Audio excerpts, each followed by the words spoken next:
dirt tasted like betrayal. It filled her mouth, her nose, her ears. It was heavy, wet, and crushing.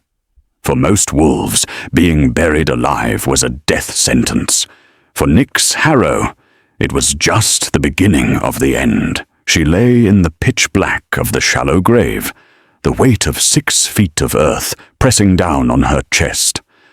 Her heart had stopped beating 10 minutes ago, or maybe it was 10 hours.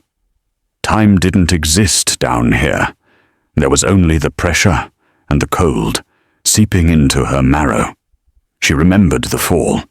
She remembered the edge of the ravine where her father, Alpha Goran of the Harvest Moon Pack, had stood. She remembered the way he looked at her, not with love, but with superstitious terror. "The crops are dying, Nyx," he had said, his voice drowned out by the wind. "The seer says the land needs blood. It needs the blood of a curse." And she was the curse, born with no scent, born with eyes one grey, one black, an Omega who couldn't shift, couldn't fight, couldn't plead. He had pushed her, she had fallen, and then they had shoveled the earth on top of her broken body while she was still breathing. But they made a mistake. They buried her in the soil of the old woods, the ancient burial grounds of the first ancestors. They didn't know that Nyx wasn't just wolfless. They didn't know she was a vessel waiting to be filled. Thump, her heart kicked back to life. It wasn't the frantic flutter of a scared rabbit anymore. It was a slow, heavy thud, like a war drum, beating deep underground. Thump. Nyx opened her eyes. In the suffocating darkness, she could see. She could see the roots of the trees weaving through the soil above her. She could see the worms wriggling away from her skin. She tried to move her hand. Her fingers were broken, shattered from the fall. But as she willed them to move, she felt a strange, icy sensation crawling up her arms. It felt like liquid nitrogen. Snap, crack. Her bones didn't just knit together. They fused with a strength that wasn't hers. "Dig!" a voice whispered in her head. It wasn't her voice. It was a chorus of 1,000 whispers, cold and ancient. "Dig, little shadow. The harvest is waiting." Nyx drove her hands upward. The dirt, packed tight by the shovels of her family, gave way. She clawed. She didn't feel pain. She didn't feel exhaustion. She felt hunger. A hunger for air, for vengeance, for the blood of the man who put her here.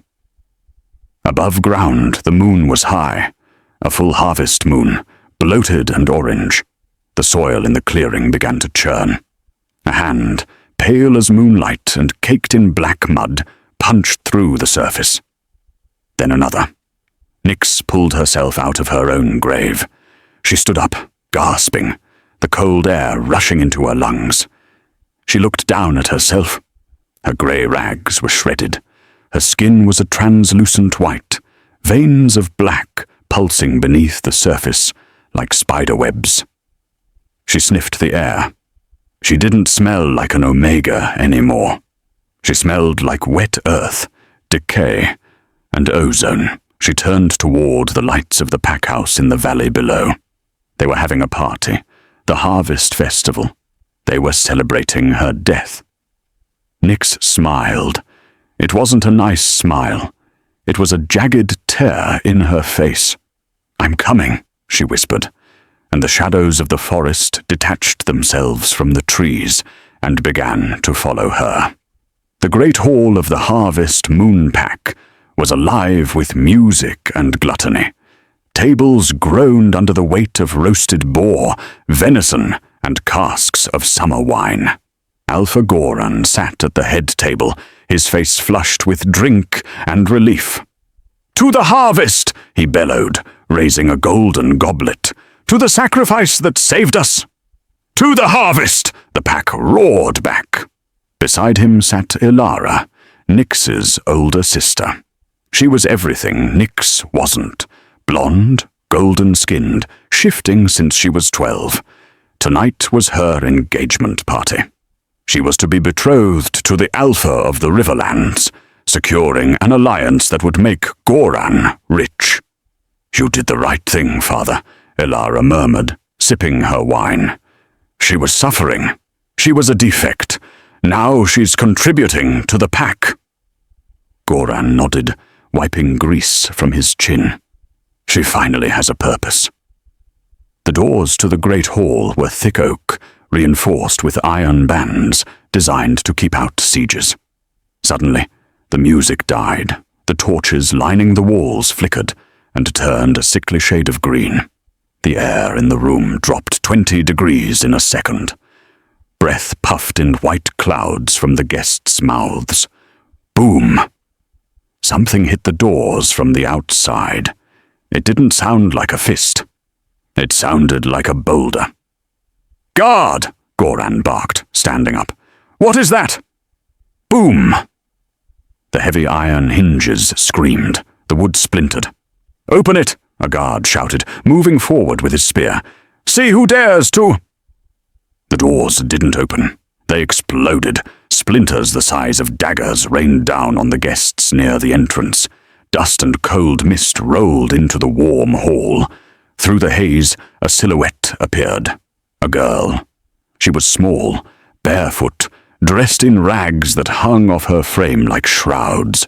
She walked in. Her steps made no sound. "Nyx!" Elara gasped, dropping her wine glass. It shattered, the sound echoing in the sudden silence. "But we buried you." Nyx didn't look at Elara. She didn't look at the terrified guests. She looked straight at Alpha Goran. "You buried a seed, Father," Nyx said. Her voice was wrong. It was layered, distorted, as if two people were speaking at once, a young girl and something ancient. "Did you not expect something to grow?" Goran turned pale. He could smell it now. Not the scent of his daughter, the scent of the grave. "Kill it!" he screamed, pointing a trembling finger. "It's a wraith! It's a demon wearing her skin! Kill it!" 3 enforcers, massive wolves in human form, rushed her. They were the pack's executioners, men who killed without hesitation. The first one lunged, shifting mid-air, his jaws snapping for her throat. Nyx didn't move. She didn't flinch. She simply raised her hand. "Sit!" The command hit the wolf like a gravity hammer. He slammed into the floor mid-leap, whining, his bones cracking under an invisible weight.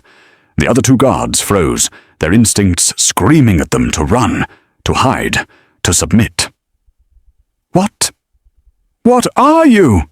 Elara whispered, clutching the tablecloth.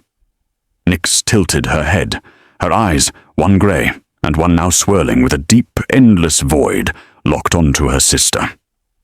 "I am the harvest," Nyx said. "This is impossible," Goran roared. He grabbed a silver carving knife from the table.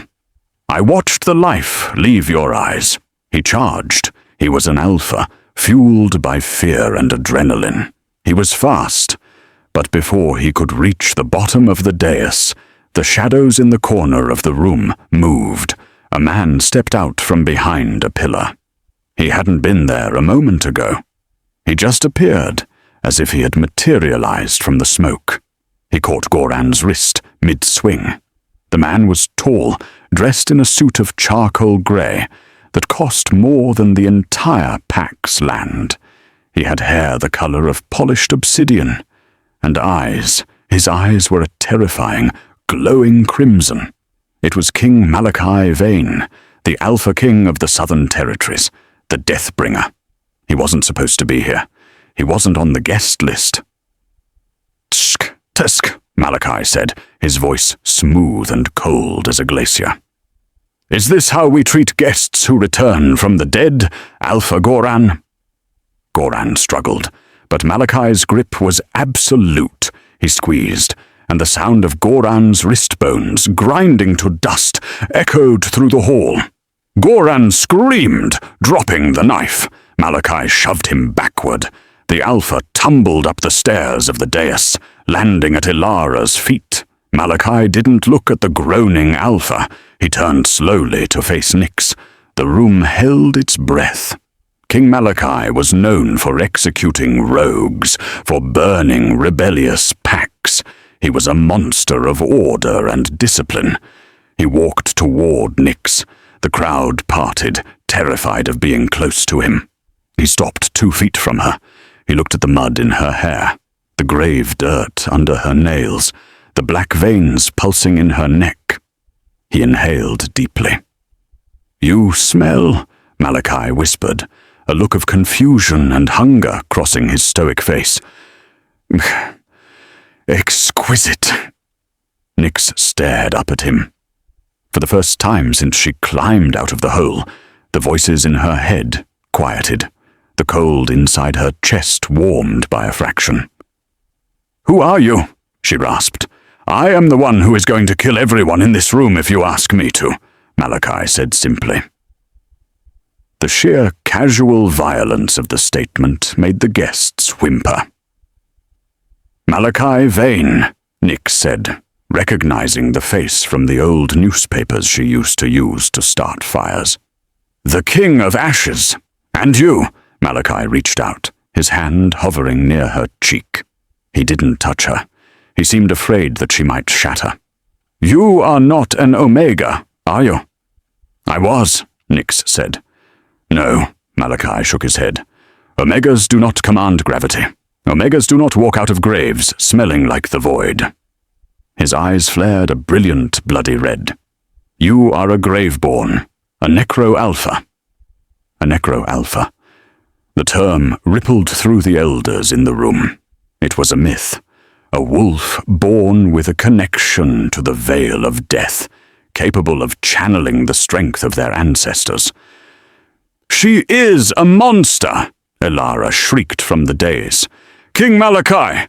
She tried to kill our father! She is cursed!" Malakai turned his head, just slightly. "Your father buried a child alive," he said, his voice dropping to a growl. "If she is a monster, Ilara, then she is a monster of your own making." He turned back to Nyx. "Did they do this to you?" Nyx looked at her hands. "They threw me away because I wouldn't shift, because I had no scent." "You had no scent because you were dead to this world," Malakai murmured. "You needed the earth to wake you up." He offered her his hand. It was a formal gesture, an invitation. "Come with me. This pack. They are meat. They are beneath you." Nyx looked at his hand. It was clean, manicured, lethal. Then she looked at Goran, who was clutching his broken wrist, glaring at her with pure hatred. "I can't leave," Nyx said. "Why?" Malakai asked, his brow furrowing. "Because you still love them?" "No," Nyx said. The shadows around her feet began to swirl again, taking the shape of wolves made of smoke and darkness. "Because I haven't eaten yet." Malakai stared at her. A slow, dangerous smile spread across his face. It transformed him from a cold statue into something devastatingly handsome. "By all means," Malakai stepped aside, sweeping his arm toward the dais. "Eat." Nyx stepped forward. The spectral wolves at her feet surged. They weren't physical, but when they snapped at the air, the guests recoiled. They were the spirits of the ancestors Goran had dishonored by using their burial ground as a dumping site. "You desecrated the old woods," Nyx projected her voice. It boomed without her opening her mouth. "You woke them up," Goran scrambled backward. "Guards! Kill her! I command you!" But the guards didn't move. They couldn't. They were frozen by the predator standing next to Nyx. Malakai let his aura flood the room. It was heavy, smelling of burnt wood and ancient blood. It pinned every wolf in the room to the floor.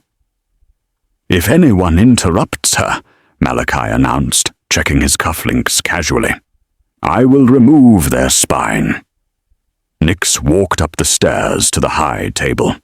Elara tried to run, but a shadow wolf lunged, biting the hem of her dress and dragging her back. Elara screamed, kicking at the smoke. Nyx stopped in front of her father. He was pathetic now, small. "I dug for 3 hours," Nyx whispered. "I swallowed dirt. I felt my fingernails tear off." She held up her hands, showing him the raw, healing flesh. "Do you know what kept me going?" "Mercy," Goran pleaded. "Nyx, I am your father." "Hate," Nyx said. "Pure, cold hate." She placed her hand on his chest. She didn't push. She pulled. She pulled at his energy, at his life force. The black veins on her skin pulsed. Goran gasped, his back arching. He felt cold spreading from his heart outward. It wasn't magic. It was a siphon. She was drinking his strength to refill her own. "Stop!" Elara yelled, grabbing a steak knife from the table. She lunged at Nyx. Clang! Malakai was there. He caught the knife blade with his bare hand. He didn't even wince as the steel cut his palm. He twisted the knife out of Elara's grip and backhanded her. Not hard enough to kill, but hard enough to send her spinning into the wall. "I said," Malakai growled, his eyes burning, "do not interrupt her." He looked at Nyx. She was glowing now, a faint grey luminescence surrounding her as she drained the alpha. Goran was turning grey, his skin wrinkling, aging decades in seconds. "That's enough," Malakai said softly. He touched Nyx's shoulder. The contact sent a shockwave through the room. Nyx gasped, releasing her father. Goran collapsed, alive but withered, a shell of the man he was. Nyx stumbled back, dizzy from the influx of power. Malakai caught her. He pulled her against his chest. "You'll kill him if you take more," Malakai whispered in her ear. "And death is too easy for him. Let him live as a husk. Let him watch you rule." Nyx looked up at him. The adrenaline was fading, leaving her exhausted. "Rule?" she asked. "I have no pack. They hate me." "They fear you," Malakai corrected, "and fear is a good foundation." He turned to the room, still holding her. "Listen to me," Malakai roared. "Alpha Goran is no longer fit to lead. He is drained. He is weak." The pack looked at their shriveled leader, wheezing on the floor. Then they looked at the girl who had done it. "I am King Malakai Vane," he continued, "and I claim this territory under the right of conquest. And I claim this woman." He paused, looking down at Nyx. The bond was there. He could feel it humming in his blood, a dark, dangerous harmony. It wasn't the sunshine and rainbows of the storybooks. It was a bond forged in a grave. "I claim Nyx Harrow as my mate." The room erupted in whispers. A king mating a Graveborn. It was heresy. It was madness. "No," Nyx said. The room went silent again. Malakai looked down, surprised. "No? I am not a prize to be claimed, Malakai," Nyx said, pulling away from him. She stood on her own 2 feet, the shadows swirling around her ankles like a cloak. "I just climbed out of a hole. I am not walking into a cage, even if it is a golden one." She turned to the door. "I am leaving. If anyone follows me, the shadows will eat you alive." She walked toward the exit. The crowd parted instantly. Malakai stood on the dais, watching her go. He wasn't angry. A slow, impressed smile spread across his face. "She ran," his beta, who had just entered the room, whispered. "Shall we track her, sire?" "No," Malakai said, watching the doors swing shut. "She needs to run, but she won't get far." He looked at the blood on his hand, where he had caught the knife. Her scent was mixed with it. "She took my heart with her," Malakai murmured. "Prepare the jet." We are going hunting." Nyx didn't run like a wolf. She ran like a ghost. She moved through the old woods, her bare feet making no sound on the decaying leaves. The forest here was ancient, twisted, and hostile to the living. But to Nyx, it felt like a cradle. She had been running for 3 hours. The adrenaline from the harvest hall had faded, leaving behind a hollow, aching cold in her chest. She stumbled, catching herself against a rotting oak tree. Her skin was grey. The black veins on her neck were pulsing sluggishly. She was starving, not for food. She tried to eat a handful of berries, but they tasted like ash. She needed life force. She needed the energy she had siphoned from her father, but it had burned through her system too fast, like paper in a furnace. "You're dying again," the voices whispered. They were louder now, rising from the soil beneath her feet. "Sleep, little shadow. Sleep with us." "No," Nyx gritted out. She pushed off the tree.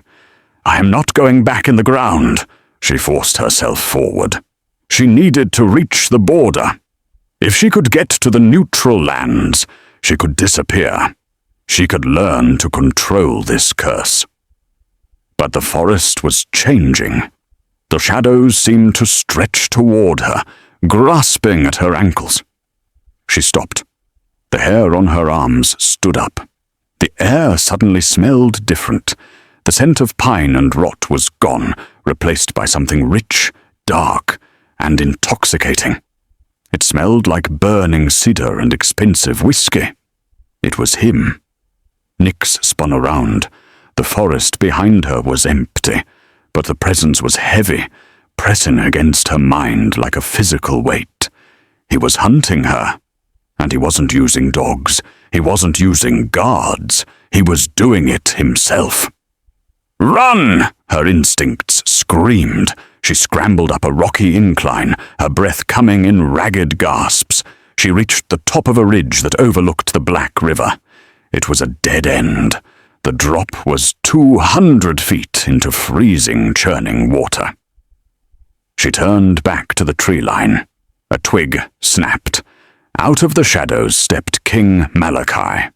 He hadn't shifted. He didn't need to. He walked with the casual confidence of a predator who knows the prey has nowhere to go. He had discarded his suit jacket. His white dress shirt was unbuttoned at the top, revealing a chest marked with ancient silver scars.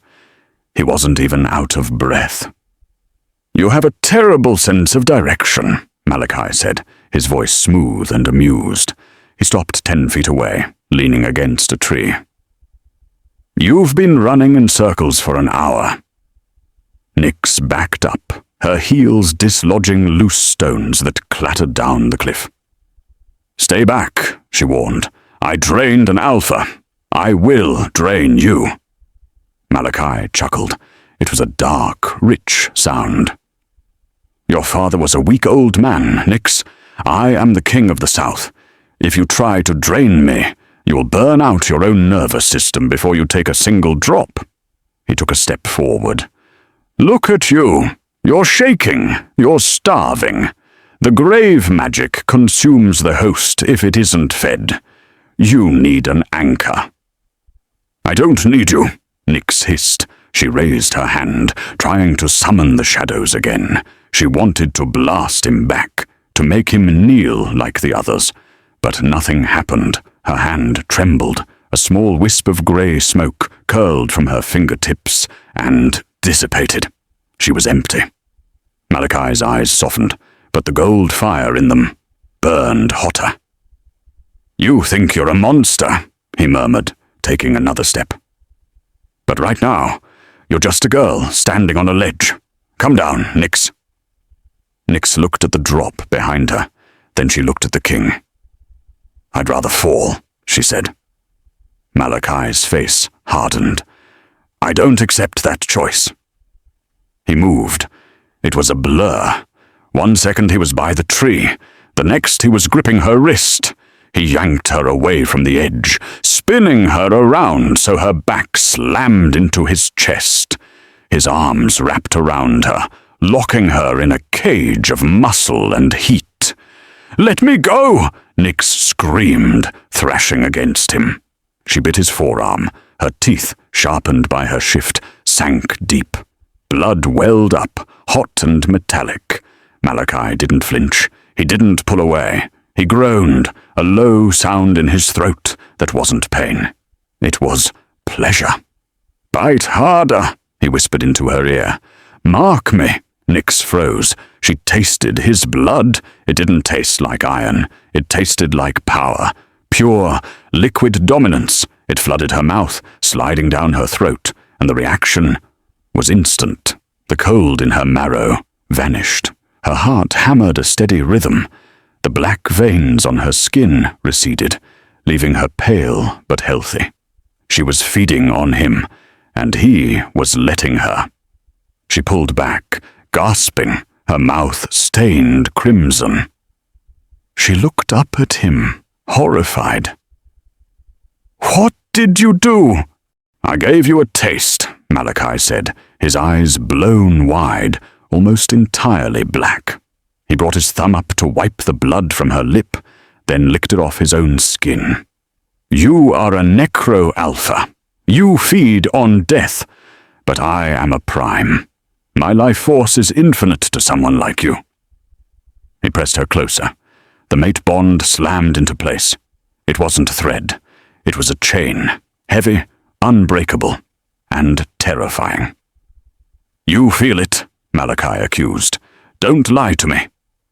"It feels like a trap," Nyx whispered, her resistance crumbling under the weight of his scent. "It is a trap," Malakai admitted. "For both of us. I cannot leave you, Nyx. My wolf has claimed you. If you run, I will chase you. If you hide, I will find you.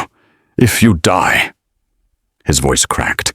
"If you die, I will burn this world to ash and join you in the dark." He rested his forehead against hers. "So stop running. Be my queen. Be my monster. I don't care. Just be mine." Nyx stared at him. For the first time in her life, someone wasn't asking her to be small. He was asking her to be vast. But the moment was shattered by a sound. It wasn't a twig snapping. It was a wet, gurgling growl. Malakai spun around, shoving Nyx behind him. "Stay close," he commanded, his voice shifting instantly from lover to warlord. Emerging from the trees were wolves, but they were wrong. Their fur was falling out in clumps, revealing raw, weeping skin. Their eyes were milky white, blind, but seeing. They smelled of rotting meat and sickness. "Rot wolves," Malakai spat. "Scavengers! They smell the grave magic on you, Nyx. They think you're a carcass to be scavenged." There were 6 of them. They circled, drool dripping from their jaws. They were feral, mindless beasts created by dark magic gone wrong. "They want to eat me," Nyx realized, peering around Malakai's arm. "They can try," Malakai growled. He began to unbutton his shirt. "But they have to get through the King of Ashes first." Malakai didn't wait for them to attack. He shifted. The sound was like a tree snapping in a storm. His human form tore apart, replaced by a wolf of nightmares. He was massive, his fur black as obsidian, absorbing the moonlight. He stood nearly 5 feet at the shoulder. His eyes were burning coals. He launched himself at the nearest rot wolf. He hit it with the force of a freight train. The impact sent the scavenger flying into a tree, its spine shattering on impact. Malakai didn't stop. He spun, his jaws clamping onto the neck of a second wolf. He shook his head once, snap, and threw the carcass aside. It was a massacre. He fought with a brutality that terrified Nyx. He wasn't just killing them, he was dismantling them. But there were too many, and they didn't feel pain. One rot wolf clamped its jaws onto Malakai's flank. He roared, spinning to bite it, but two more latched onto his legs. They were dragging him down. "Malakai!" Nyx screamed. She looked around for a weapon, a rock, a stick, anything. She saw a fallen branch, thick and heavy. She grabbed it. She knew she couldn't fight like a wolf, but she could fight like a Graveborn. She ran toward the pile of struggling beasts. "Get off him!" She swung the branch. It connected with the skull of a rot wolf. The wood shattered, but the wolf didn't even flinch. It turned its milky eyes toward her. It let go of Malakai and lunged at Nyx. Nyx fell backward. The rotting beast was on top of her, its breath foul, its teeth inches from her throat. She threw her hands up. "Die!" she shrieked. It happened again. The cold, the void. Her hands didn't just push the wolf, they passed through its fur. She felt the beat of its corrupted heart. She grabbed it, not physically, but magically, and she squeezed. The rot wolf convulsed. Black smoke poured from its mouth.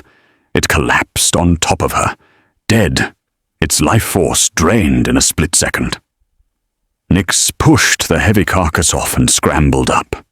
She felt a rush of energy, a high that made her vision swim. She looked at Malakai. He had finished the others. He stood amidst the carnage, chest heaving, blood dripping from his muzzle. He looked at her. He looked at the dead wolf she had drained. He shifted back. He stood there, naked, covered in blood, breathing hard. "You drained it," he said, awe in his voice. "You killed a rot wolf with a touch." I had to," Nyx stammered, her hands shaking. "It was going to kill you." Malakai walked over to her. He ignored the blood. He ignored the cold. He grabbed her face and kissed her. It was a kiss of adrenaline and bloodlust. "You saved me," he whispered against her lips. "My warrior queen." He pulled back, looking at her with a new intensity. "But we have to go. The rot wolves hunt in packs of 50. These were just the scouts. The scent of your magic will draw the rest." "Where do we go?" Nyx asked. "My father's pack will kill me. The woods are full of monsters." "We go south," Malakai said, "to the Ashlands, to my kingdom." A helicopter arrived 20 minutes later. It was sleek, black, and bore the crest of a dragon rising from flames, the seal of the Vane family. Nyx had never been in a machine before. She clung to the seat as they lifted off, watching the forest shrink below them. She saw the lights of the Harvest Moon pack house, small and insignificant. She saw the clearing where she had been buried. "Good riddance," she whispered. The flight took hours. Nyx slept, her head on Malakai's shoulder. He didn't move. He sat stone still, guarding her sleep. When she woke, the landscape had changed. Gone were the lush green forests of the north. Below them lay a land of stark, terrifying beauty. Black volcanic rock, rivers of cooling lava that glowed dull red in the night, and smoke rising from massive industrial foundries.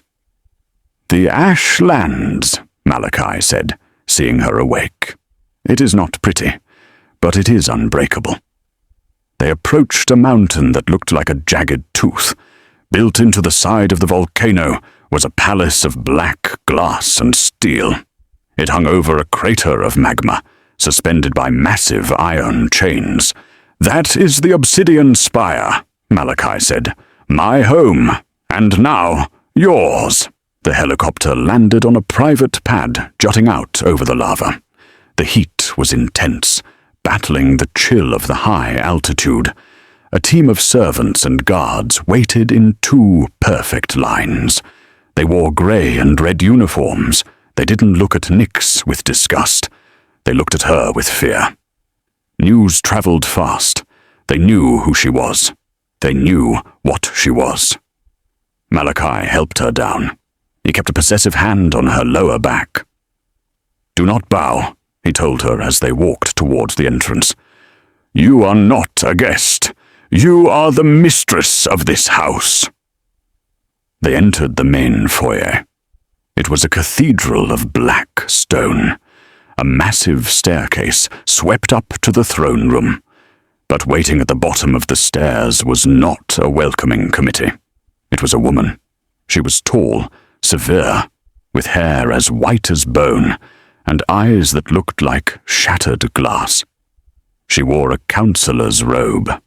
"Malakai," the woman said, her voice echoing in the vast hall. "You have brought a necromancer into the sacred spire. Have you lost your mind?" Malakai stopped. His grip on Nyx tightened. "Mother," he said coldly, "step aside." "She is an abomination," the woman, the Queen Mother, spat, pointing a long finger at Nyx. "She smells of the grave. The Council of Elders has already convened. They demand she be thrown into the volcano before she curses us all." Nyx stepped closer to Malakai.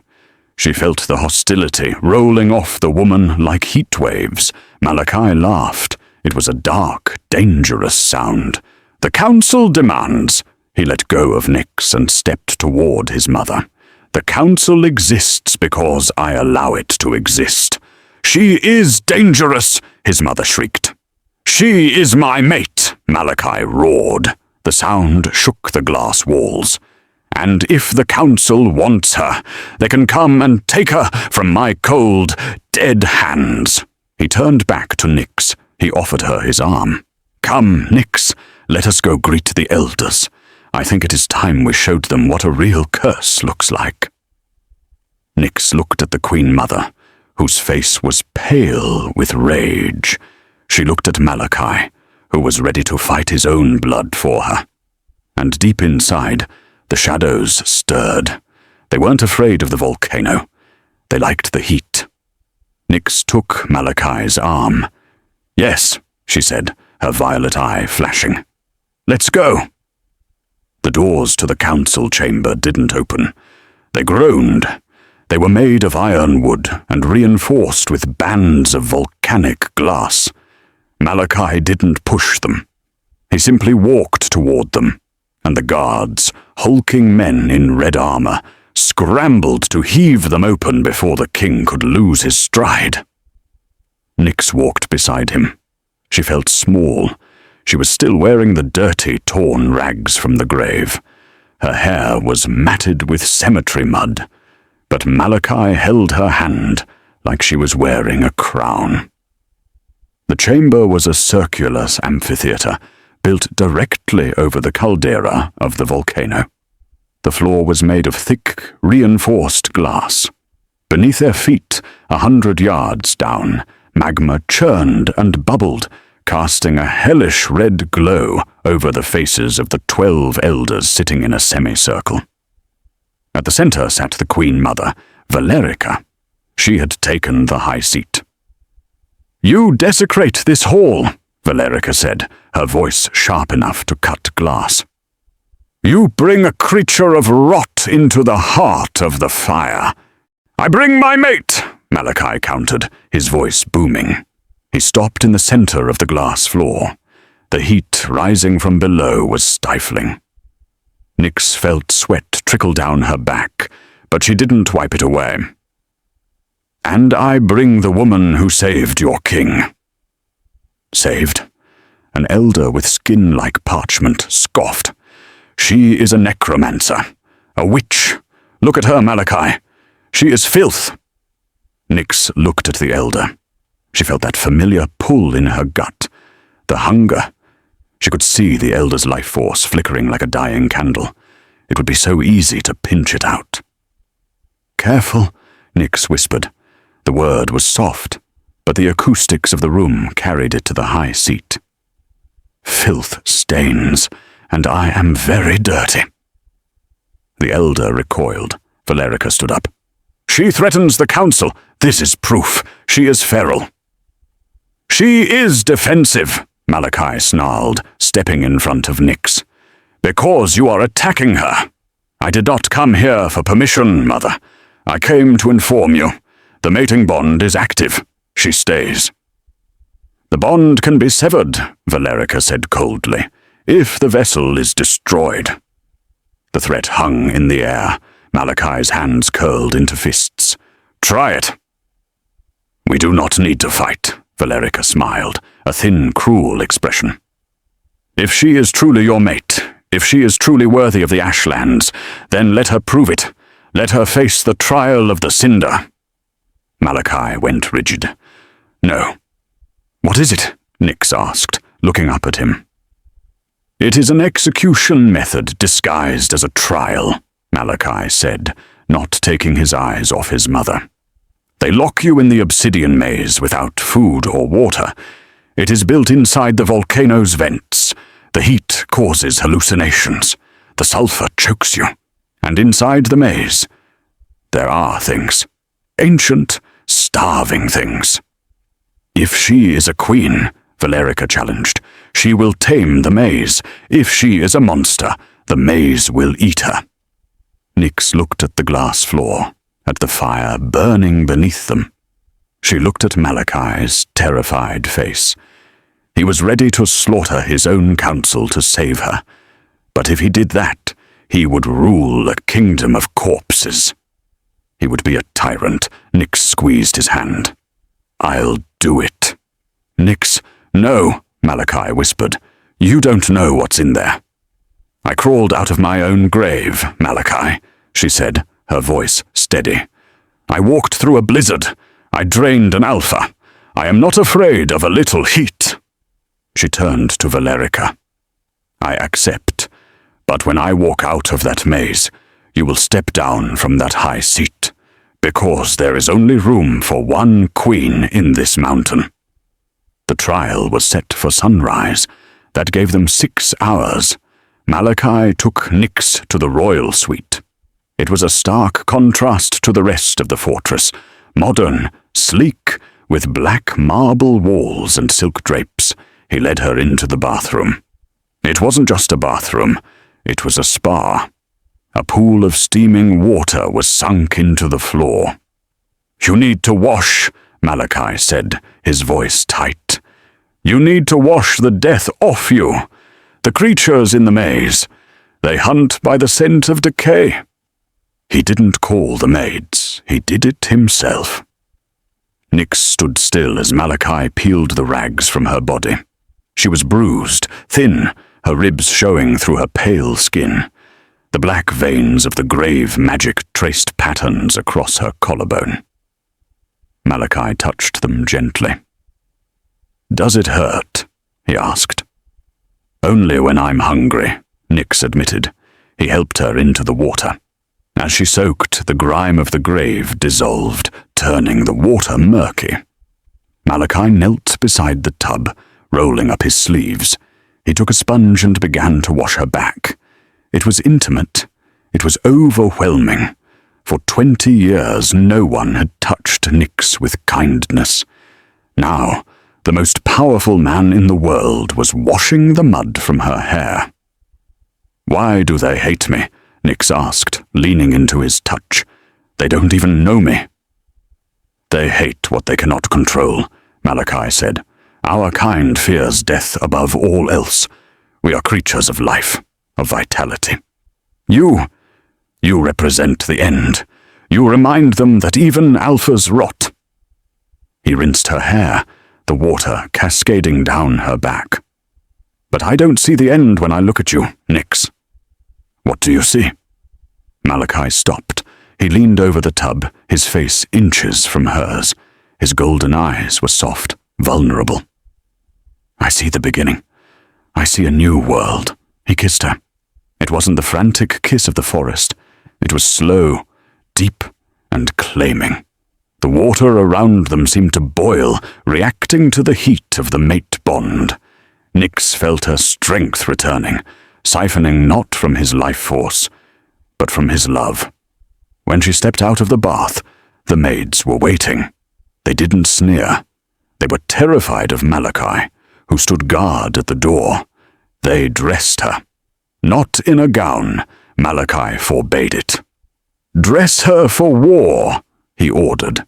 They put her in fitted leather trousers, dragon-hide boots, and a tunic of black silk reinforced with Kevlar weave. They braided her damp hair back, weaving silver wire through the strands. When Nyx looked in the mirror, she didn't recognize herself. The girl from the grave was gone. Staring back was a warrior, a dark angel. Her eyes, the grey and the black, shone with a terrifying purpose. "Ready?" Malakai asked, handing her a short sword made of black glass.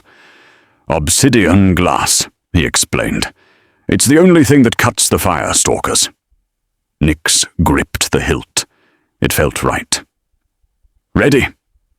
The entrance to the maze was a gaping maw in the rock face, 3 levels down. The heat was oppressive. It smelled of sulphur and brimstone. The council stood on a viewing platform protected by thick glass. Valerica watched with a glass of wine in her hand, looking bored. Malakai stood at the gate, his hand on the release lever. "I will be watching on the monitors," he told Nyx.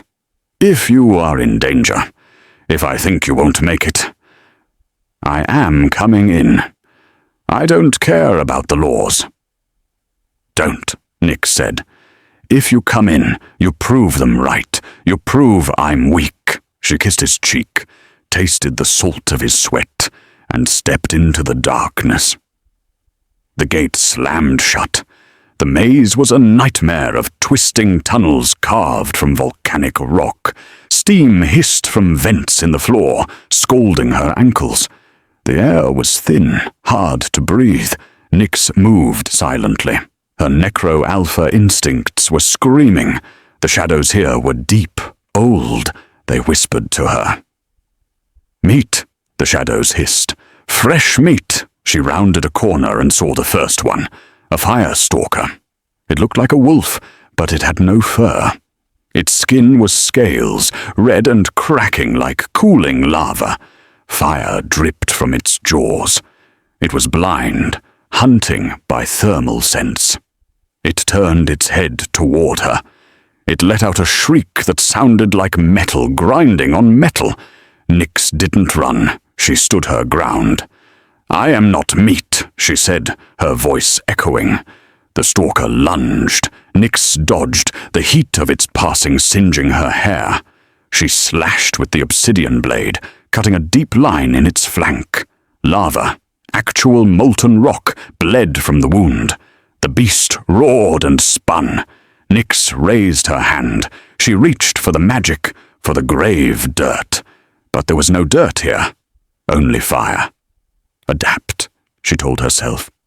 "Death exists here too." She reached out with her mind, feeling for the death of the mountain. She found it, the ancient, cooling core of the volcano. She pulled. The shadows in a tunnel lengthened. They detached from the walls, turning into tendrils of pure darkness. Nyx grabbed the darkness like a whip. She lashed out. The shadow whip wrapped around the fire stalker's neck. The beast thrashed, its fire dimming as the void magic smothered it. "Sit," Nyx commanded. The beast collapsed, choking on the darkness. Nyx walked past it, not killing it, just breaking it. She moved deeper. She fought for an hour. She fought 3 stalkers. She navigated traps of falling rocks and jets of flame. Her skin was blistered, her clothes singed. But she didn't stop. Finally, she reached the center. There was no exit, just a pedestal with a small, glowing red gem. The heart of the mountain, the objective. But guarding it was something else. It wasn't a beast, it was a man, or the ghost of one. He was translucent, made of blue flame. He wore the armor of an ancient king. "None shall pass," the spirit boomed. In the viewing booth, the council gasped. "The ghost of King Arian," one elder whispered. "He hasn't manifested in centuries. He kills everyone who enters." Valerica smiled. "Goodbye, little girl." Nyx looked at the ghost. She didn't raise her sword. She lowered it. "King Arion," she said. The ghost paused, his flaming sword raised. "You speak." "I speak for the dead," Nyx said. She stepped forward, the shadows of the maze swirling around her like a court train. "I know you. You died betrayed. You died alone in this tunnel, trapped by your own brother." The ghost's flames flickered. How do you know this?" "Because the dead talk to me," Nyx said, "and I listen." She held out her hand. "You are tired, Arion. You have guarded this rock for 500 years. You can rest now. I release you." She touched the spirit. A blinding flash of blue light filled the maze. The ghost didn't attack. He bowed. He dissolved into particles of light that swirled around Nyx, absorbing into her skin. She didn't just defeat the Guardian. She consumed him. Up in the booth, the monitors went white. "Signal lost," a technician shouted. "She's dead," Valerica announced, setting down her wine. "Open the gates. Retrieve the body." The gates opened. Malakai was the first one through, his heart stopping. He expected to find a corpse. Instead, smoke billowed out of the tunnel. And walking through the smoke was Nyx. She was unharmed, better than unharmed. She was glowing. Her eyes were no longer just grey and black. They were burning with a blue, spectral fire, the fire of King Arion. She held the red gem in one hand, and her obsidian sword in the other. She walked past Malakai. She walked up the ramp to the viewing platform. The elders shrank back. Valerica stood her ground, though her face was pale. "You," Valerica whispered. "How?"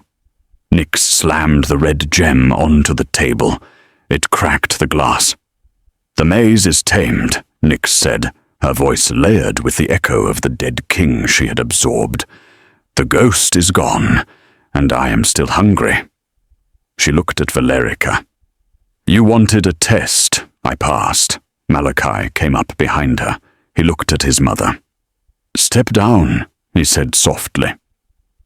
Valerica looked at the council. They were looking at Nyx with terrifying awe. They knew power when they saw it. They knew that Nyx was now the strongest entity in the fortress. Slowly, shaking with rage, Valerica stepped down from the high seat. "This isn't over," she hissed at Nyx. "You are an outsider. The pack will never love you." "I don't need their love," Nyx said, sitting on the throne. She crossed her legs, the leather creaking. "I have their souls." She looked at Malakai. He was smiling. It was the proudest smile she had ever seen. He knelt at her feet, kissing her hand. "Long live the Queen," Malakai said. The council dropped to their knees. "Long live the Queen." It was a victory. It was perfect. And then the alarms screamed, not the fire alarm, the perimeter alarm, the one that signaled an invasion. "Report!" Malakai shouted, jumping to his feet. The screens on the wall flickered to life. The exterior cameras showed the volcano's edge. The snow was black, not from ash, from fur. Thousands of wolves were swarming up the mountainside. But they weren't normal wolves. They were rotting. Their flesh was falling off their bones. "Rot wolves!" Malakai breathed. "Thousands of them!" And leading them, riding a massive undead bear, was a man. He wore tattered grey robes. His face was painted with a skull. Nyx stood up, the blue fire in her eyes flaring. She recognized him. "The Necromancer," she whispered. "The one who cursed my bloodline." The man on the screen looked up, staring directly into the camera, as if he could see her. "Nyx!" His voice boomed over the speakers, overriding the system. "You stole my power! You stole my birthright!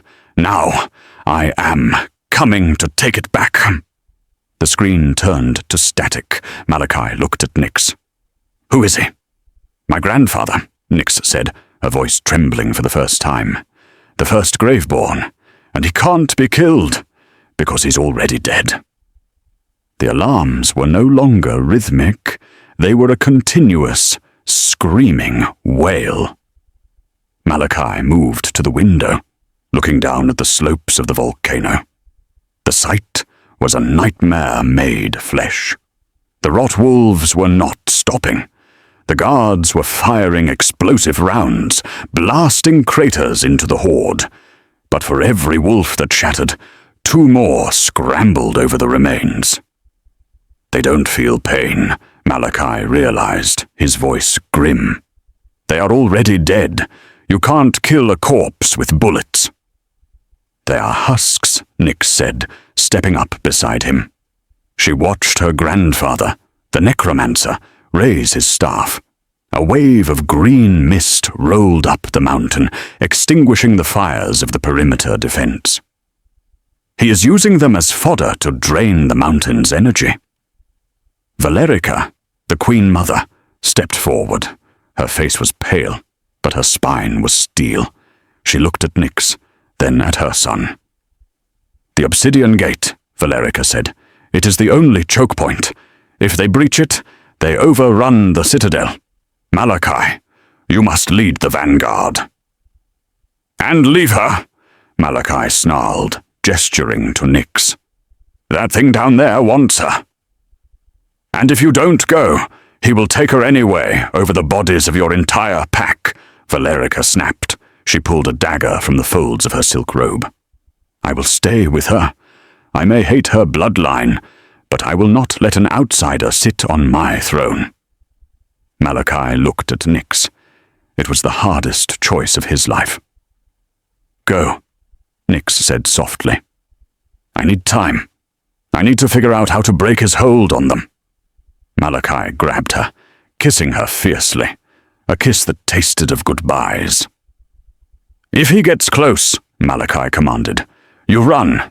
You jump into the volcano if you have to. Do not let him take you alive." He turned and sprinted out of the throne room, shifting mid-stride. His roar echoed through the halls, summoning every able-bodied wolf to the gate. Nyx turned to the window. She watched as Malakai, a black blur of fury, crashed into the tide of rotting fur. He was magnificent. He tore through the undead wolves, his jaws snapping spines, his claws severing limbs. But it wasn't enough. The horde was endless. "He's going to die," Nyx whispered. "Yes," Valerica said calmly, standing beside her with the dagger. "That is what kings do. They die for their mountain." Nyx closed her eyes. She reached out with her senses, past the shouting, past the smell of sulfur, searching for the Necromancer's frequency. She found it.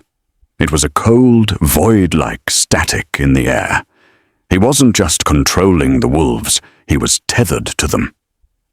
"He's using a hive mind," Nyx realized. "He's not just a necromancer, he's a lich. He's split his soul among them." "English girl," Valerica snapped. "He can't be killed because he's not in one body." Nyx turned to Valerica. "I need to get down there. I need to touch him." "You are insane," Valerica gasped. "I am the only one who can end this." Nyx ran for the door. Valerica hesitated, then cursed loudly. "Wait," the Queen Mother chased after her. "If you die, Malakai will destroy the world. I suppose I have to protect you." The courtyard was a slaughterhouse. The smell was unbearable. Burning hair, rotting meat, and ozone. Malakai was fighting 3 rot wolves at once. He was bleeding from a dozen wounds, his black fur matted with grey ichor. Nyx burst out of the main keep, Valerica flanking her with a pair of silver swords she had pulled from a wall display. "Clear a path!" Nyx screamed. She didn't use her voice. She used the Alpha command. The sheer force of it knocked the nearest rot wolves backward. They whined, confusion flickering as their dead eyes. For a second, the voice of the Graveborn overrode the command of the Necromancer. Malakai saw her. He roared a warning, but he was pinned. The Necromancer, riding his undead bear, laughed. It was a sound like rocks grinding together. He slid off his mount. He was 7 feet tall, skeletal, wrapped in rags that moved like smoke. "Granddaughter," the Necromancer rasped, "you look healthy, full of life." He raised his hand. A tendril of black magic shot out, wrapping around Nyx's throat. She gagged, her feet lifting off the ground. "Nyx!" Malakai shouted, tearing the throat out of a wolf and charging toward them.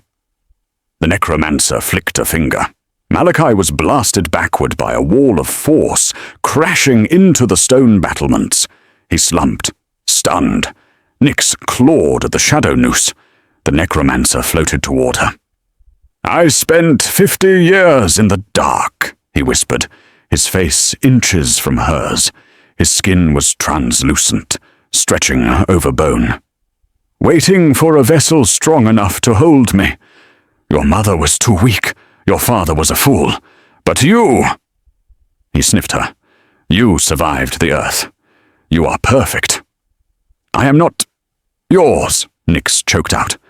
"You are nothing," he smiled. "You are just a cup. And I am thirsty." He began to drain her. Nyx felt her life force rushing out. Her vision grayed.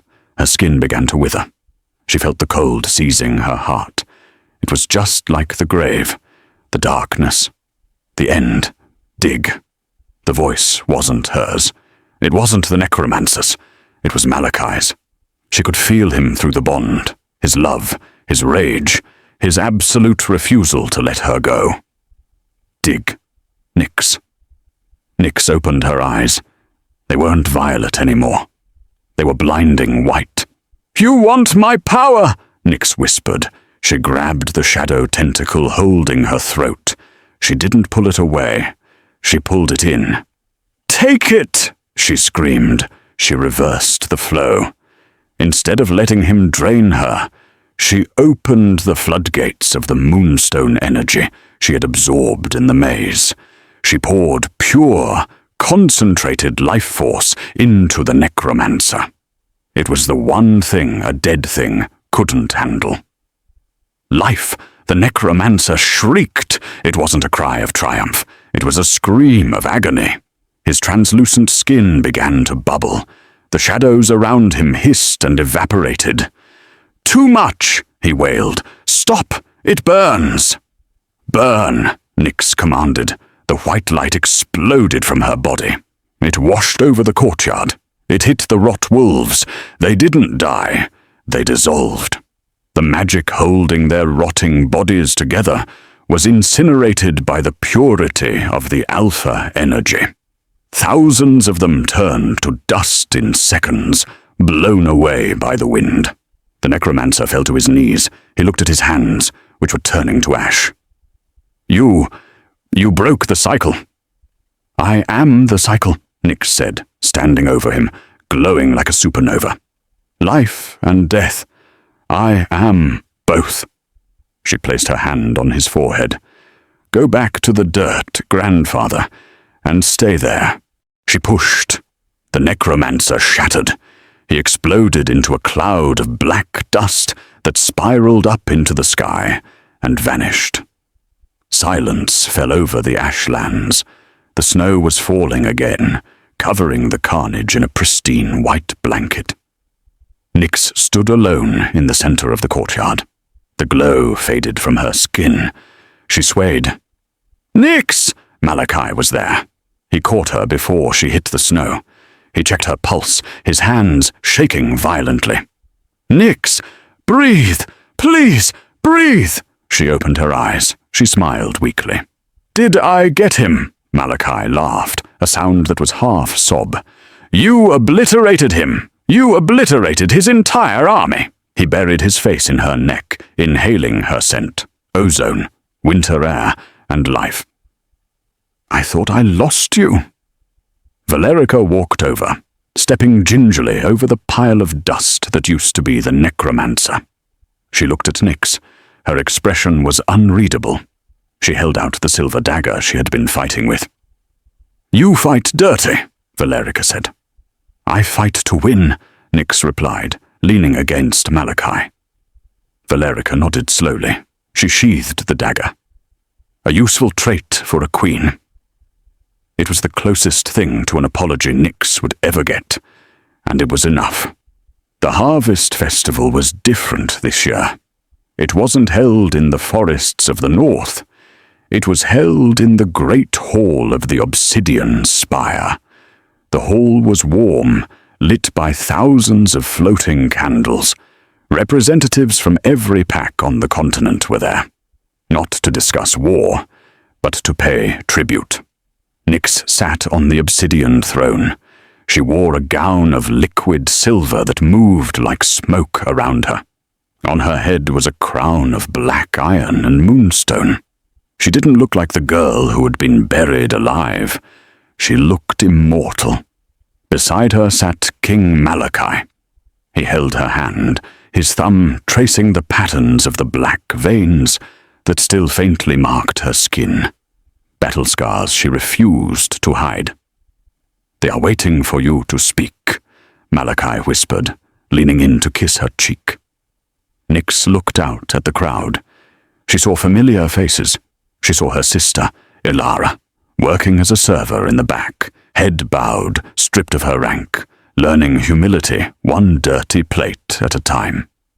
She saw Alpha Goran, now a frail old man, living in a cottage on the edge of the territory, powerless and forgotten. And she saw the new generation, pups running between the tables, safe, fed, and protected. Nyx stood up. The room went silent instantly. "A year ago," Nyx said, her voice clear and strong, "I was in a grave. I was told I was nothing. I was told I was a curse." She looked at Malakai. He smiled at her, a look of pure devotion. "But we are not defined by where we start," she continued. "We are defined by how we climb out of the dark." She raised her glass.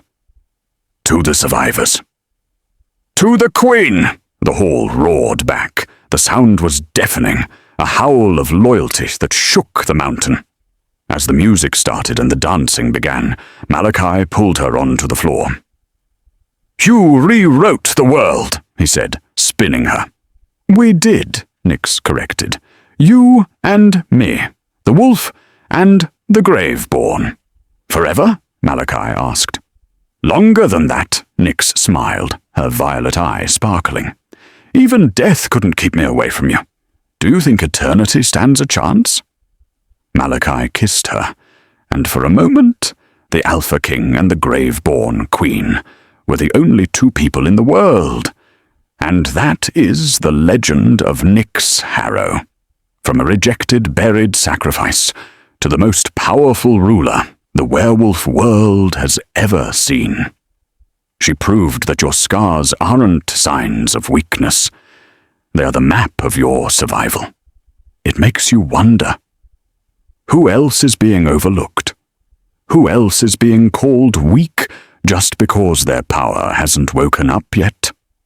What did you think of Valerica's redemption arc? Did she deserve to stay in the castle? Or should Nyx have banished her too? And let's be honest, that scene where she turned the Necromancer into dust? Iconic. If you enjoyed this marathon of romance, revenge, and magic, please smash that like button. It helps us create more epic stories for you. Don't forget to subscribe and ring the bell so you never miss the next saga. Thanks for watching, and until next time, keep howling.